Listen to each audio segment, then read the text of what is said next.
talk, the word that kept bubbling up for me is trust. And trust is like a real thing in the community. Like you can't do the work of education justice, racial justice without building relationships that are found in building trust, because we're talking about families, right, who have been extremely harmed by systems that should not be harming them. And so there's a level of mistrust that you have to navigate through.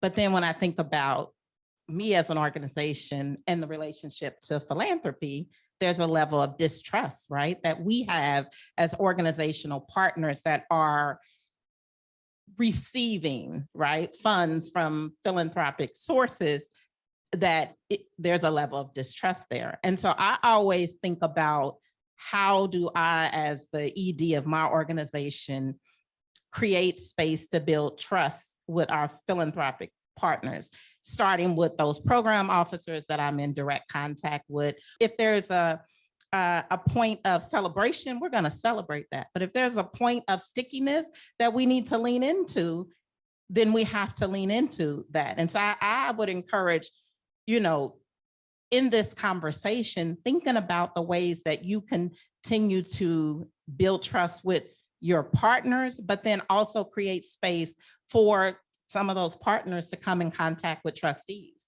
because nobody can tell the story of this work, right? Like the people who live, breathe, eat, sleep, don't sleep, in order to make change that's meaningful.